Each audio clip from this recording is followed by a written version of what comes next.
자, 하나 더 잘 들리시죠? 2023년 9월 2일이네요. 벌써 9월달 4사분기로 들어가고 있다.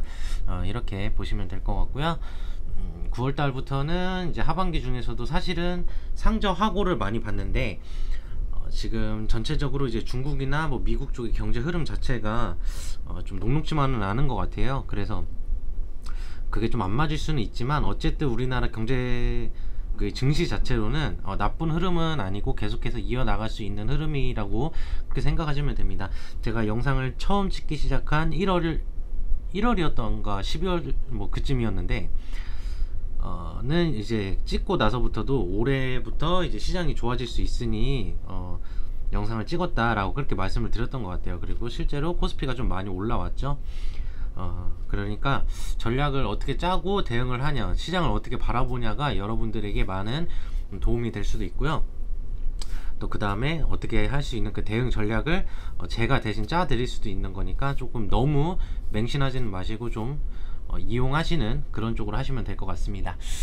자, 좀 말이 길었는데, 자, 두 번째는, 오늘은 이제 주식의 기초 두 번째입니다. 앞에 이제 타이틀에도 기초기 때문에 너무 세세한 거는 말씀을 드리지 않을 거예요. 세세한 거 말씀을 드리면 좀 머리만 복잡해지고 좀 어렵거든요. 저도 상당히 어렵게 느끼고 있는 거기 때문에 일단은 최대한 기초적인 거 여러분들한테 많은 도움이 되실 수 있도록 그렇게 알려드리도록 하겠습니다. 자, 첫 번째는 주식이라는 거에 대한 어떻게 보면 원론적인 이야기를 좀 했어요. 자, 그럼 두 번째는요, 어떻게 이제 매수 매도를 하고 HTS를 활용하는지에 대해서 아주 컴팩트하게 기초만 말씀드리도록 하겠습니다. 자, 첫 번째는 증권사를 골라야 돼요. 증권사를 이제 선택해야 합니다. 증권사는 여러 가지가 있어요. 뭐 여기부터 보시면 1위부터 9위까지 있지만 그 이후로도 계속 있는 걸로 알고 있고요. 많이 사용하시는 게, 저도 지금 이거를 자료를 좀 보다가 조금 당황을 했는데, 저는 사실 키움증권을 쓰고는 있어요.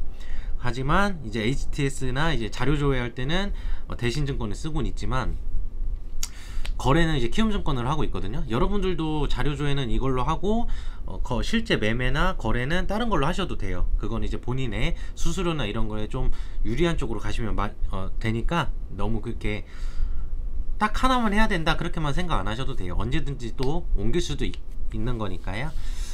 일단 처음에는 말씀드렸듯이 마음에 드는 증권사를 선택을 해요. 요즘에는 어플로 간단하게 계좌를 만들 수가 있거든요. 그러니까 어플로 다운 받으셔서 그냥 간단하게 계좌를 만드시면 되겠다, 그렇게 생각하시면 되고요. 계좌는 여러 개 만들 수가 있어요. 그래서 보통은 이제 장기 투자하는 계좌를, 그러니까 같은 증권사든 아니든 상관없습니다. 어느 정도 장기나 중장기 스윙하는 계좌 하나, 아니면 또 단기 매매하는 계좌, 뭐 어떤 계좌 이렇게 쭉쭉쭉 이어가시더라고요. 저도 실제로 3가지 정도 계좌를 사용하고 있고요. 실제로 쓰는 거는 그 중에 이제 2개이긴 하지만 그렇게 운영을 하고 있다라고 생각을 하시면 됩니다. 계좌를 만드시면 돼요. 증권사를 선택을 했으면 뭐 계좌를 만들면 되고요. 그 다음에 아까도 말씀드렸듯이 증권사는 언제든지 옮길 수 있으니까 걱정을 안 하셔도 되겠습니다.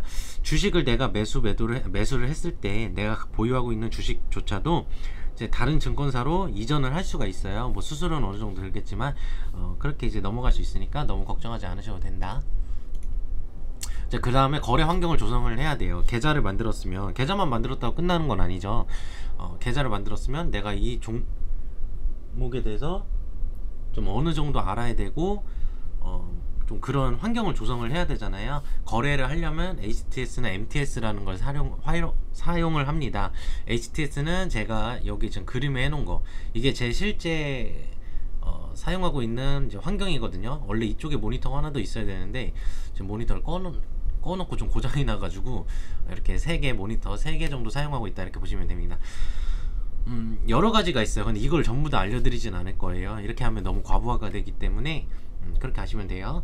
그 다음에 MTS는 말 그대로 이제 모바일이다, 이렇게 보시면 돼요. 스마트폰으로 거래하는 어플이다. 이 안에서도 어느 정도 자료 조회는 되지만 조금 제한적이다 라고 알고 있습니다. 저는 MTS를 거래하는 데만 활용하기 때문에 자료 조회 이런 것까지는 솔직히 정확히는 모르겠습니다. HTS는 방금 말씀드렸듯이 뭐 이런 화면이다, 이렇게 보시면 되고요. 오늘은 HTS 위주로 할 거예요.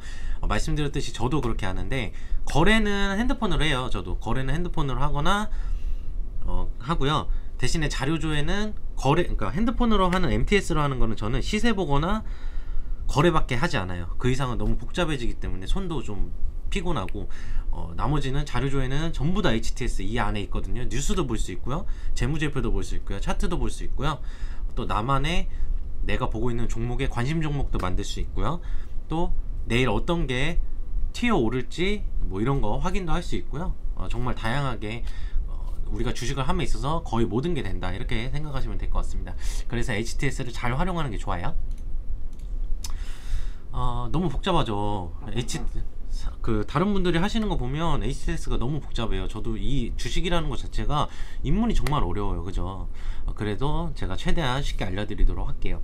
HTS는 말씀드린 대로 자료를 조회해요. 자료를 조회합니다.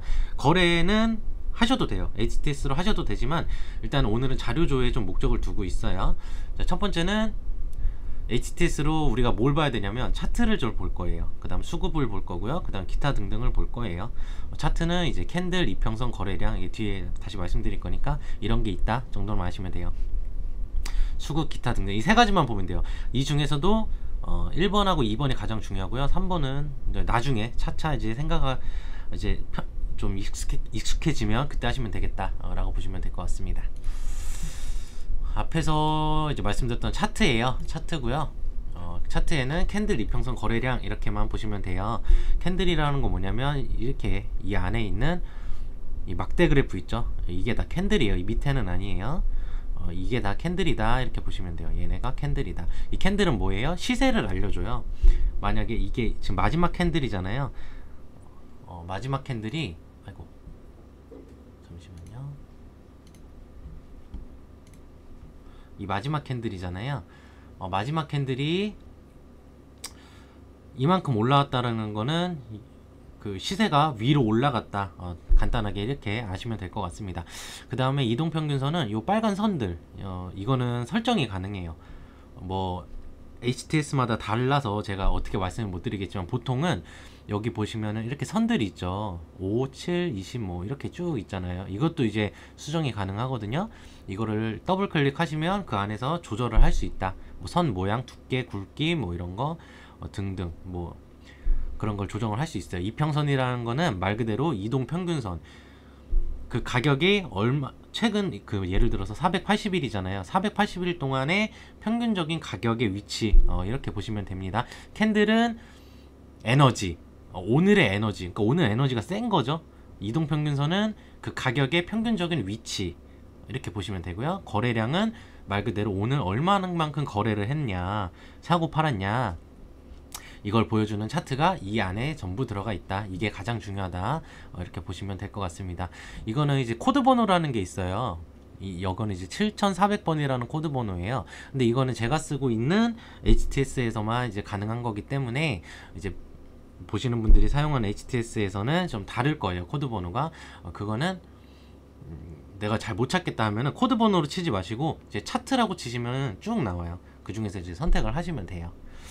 자, 그렇게 하시면 되고요. 그 다음에 수급을 알아야 돼요. 수급이 뭐예요 하면은 개인이 있고요, 외국인이 있고요, 기관이 있어요. 많이들 들어보셨죠? 개인이 사는 건 위험해요. 외국인과 기관이 사는 거를 잘 봐야 돼요. 이렇게 많이 들으셨을 거예요. 왜 그러냐면 수급이라는 건 외국인과 기관은 큰형들이에요. 돈이 되게 많은 사람들이에요. 개인이 10만원 있다고 하면, 그러니까 예를 들어서 말씀드리는 거예요. 개인이 10만원 가지고 주식시장에 뛰어들었다면 이 외국인하고 기관은 10억을 가지고 있다. 이렇게 많은 돈을 가지고 있다. 이렇게 보시면 돼요. 그러면 간단하죠. 이분들이 돈을 써야 주식이 많이 올라가겠죠. 이런 말이 있잖아요. 가난한 사람 옆에 있지 말고 부자 옆에 붙어 있으면 밥은 굶지 않는다고 하거든요. 그러니까 부자들 옆에 붙어 있어야 된다. 이 사람들이 어떤 거를 사고 파는지를 우리가 잘 체크를 해야 된다. 외국인과 기관이. 그렇게 보시면 되고요. 그럼 그런 게 궁금하실 수도 있어요. 아니, 개인은 알겠어. 우리 같은 사람이 개인이고 개미고 그러잖아요. 흔히 말하는. 근데 외국인과 기관이 뭐냐면, 외국인은 외국에 사는 개인 투자자라고 생각하시면 안 돼요. 뭐 그런 분들도 있겠지만은, 외국인은 이제 보통 메릴리치나 모건 스탠리, JP 모건 등등의 이제 우리나라로 치면 뭐 키움증권, 뭐 삼성증권, 뭐 이런 거 있죠. 대신증권, 이게 외국 기관 투자자들을 말하는 거예요. 그러니까 외국에 있는 기관, 그러니까 둘 다 어떻게 보면 같은 의미라고 볼 수 있어요. 기관 투자자다. 하지만 외국인은 외국 기관 투자자, 기관, 우리 이 써있는 3번의 기관은 증권사나 연기금 등 다른 사람이나 기업으로부터 모은 돈으로 주식을 투자하는 기관이에요. 근데 2번하고 3번은 가장 중요한 거는 이제 돈도 많지만 정보가 많은 거예요. 주식은 정보 싸움이다 라는 말도 있잖아요. 정보가 많기 때문에 먼저 사놓을 수가 있다는 거죠. 그러니까 2번하고 3번은 우리가 잘 따라가야 돼요. 그러면은 얘네가 뭐 사고 있는지가 궁금하죠. 요것도 다 볼 수가 있다. 수급창, 이 코드 번호도 있다. 잘 모르겠다 하시면 수급이나 뭐 매매 입체, 뭐 이렇게 매매 입체, 아니면 투자자 주체별 뭐 이런 식으로 검색해 보시면 나올 거예요. 이제 일자별로 쭉 있고요. 외국인이 쭉 사고 있다, 기관이 쭉 사고 있다, 이렇게 보시면 되고요. 이 오른쪽은 이제 보통 안 쓰시는데 저는 쓰고 있는데요. 이제 그래프예요. 한마디로 요거를 이 왼쪽에 있는 걸 그래프로 표현한 것 뿐이다, 이렇게 보시면 될 것 같습니다. 수급창도 상당히 중요하기 때문에 우리가 수급을 잘 볼 필요가 있다. 자, 여기까지가 이제 가장 중요한 거 2개 끝난 거예요. 별거 아니죠, HTS도. 근데 이제부터는 기타 등등, 기타가 이제 필요해요. 왜 그러냐면 내가 뭐 사고 싶어요. 근데 이거를 내가 머릿속에 계속 넣어놓을 수가 없잖아요. 그럼 어떻게 해야 돼? 어디다 써놔야죠. 그걸 HTS에다 써놓는 거거든요. 이 관심 종목이라는 게 있어요. 관심 종목이라 검색하시면 나오거든요. 그 안에다가 이렇게 써놓으시면 돼요. 그럼 이렇게 쭉 써놓으면 돼요. 그럼 편하게 사용하실 수 있고요. 그 다음에 기업 분석 같은 경우는 이런 게 있다 정도만 알고 계세요. 이건 제가 나중에 재무제표 때 다시 알려드릴게요. 이렇게 하시면 되고요. 그러면 주문은 어떻게 하는지 궁금하시죠? 주문이라고 검색하시면 이런 창이 보통 뜰 거예요. 이런 창이 보통 뜨는데 가장 중요한 거는 내가 만약에 사고 싶어, 매수를 하고 싶어 하면 원하는 종목을 검색을 하세요. 그러면 이렇게 떠요. 왼쪽에 원하는 종목이 뜨고요. 그 다음에 원하는 가격을 선택을 해야겠죠. 원하는 가격을 여기 보시면은 종목이 여기 뜨잖아요. 키움증권이라고 예를 들어 떴잖아요. 원하는 가격을 여기다가 딱 씁니다. 가격을 쓰고요. 그 다음에 원하는 수량을 여기다 쓰세요. 예를 들어 난 61,800원에 10개를 사고 싶어 하면은 요거를 10이라고 쓰면 되겠죠. 그 다음에 매수 버튼을 딱 누르면 되는데요. 이 호가라는 거는 나중에 알려드릴게요. 일단은 그렇게 거래를 하시면 된다라고 보시면 되고요. 그러면 만약에 매수가 됐다 하면은 여기에 이게 내 잔고예요. 잔고에 딱 떠요. 키움증권 10주 61,800원 평균 단가 뭐 어쩌고 해서 총 얼마를 샀다, 이렇게 뜨거든요. 그렇게 뜨고요. 근데 내가 만약에 팔고 싶어 하면은 여기에다가 이제 써도 되고요. 종목을 써도 되고요. 아니면 여기 잔고 있죠. 잔고를 딱 클릭을 하면은 키움증권이 딱 떠요. 그럼 거기다가 이제 매수가 매도로 바뀌거든요. 똑같은 방법으로 하시면 되겠다. 수량 쓰고 가격 쓰고 이렇게 하시면 돼요. 간단해요. 너무 어렵게 생각하시면은 좀 어려울 수도 있으니까 오늘은 간단하게만 말씀을 드렸습니다. 딱 3가지만 우리가 몇 가지만 잘 보자. 일단 차트 잘 보고요. 차트에 대한 이 세부적인 설정은 제가 다시 한번 잡아 드릴 거예요. 차트가 필요하고요. 그 다음에 수급이 필요하고요. 그 다음에 굳이 한다면 관심 종목만 필요하다. 이 3가지만 알아도 우리가 좀 알 수 있다. 그렇게 보시면 됩니다. 그 다음에 나중에 이제 종목 발굴하거나 이런 거는 계속해서 차차 알려드릴 거예요. 여러분들을 이제 앞으로 이제 노후나 뭐 이런 거 주식 하실 때 전혀 이제 불편함이 없으시도록 만들어 놓을 테니까 제가 하는 대로 커리큘럼 잘 따라오시면 될 것 같습니다. 그럼 여기서 마치도록 하고요. 아무래도 차트나 이런 거 조금 설명을 해드리다 보니까 영상이 길어졌습니다. 제가 평일에 약속을 어기고 그 영상을 하나 못 찍었기 때문에 이렇게 오늘 주말에 영상을 찍게 됐습니다. 그럼 여기서 마치도록 하고요. 저는 또 월요일에 뵙도록 하겠습니다. 감사합니다.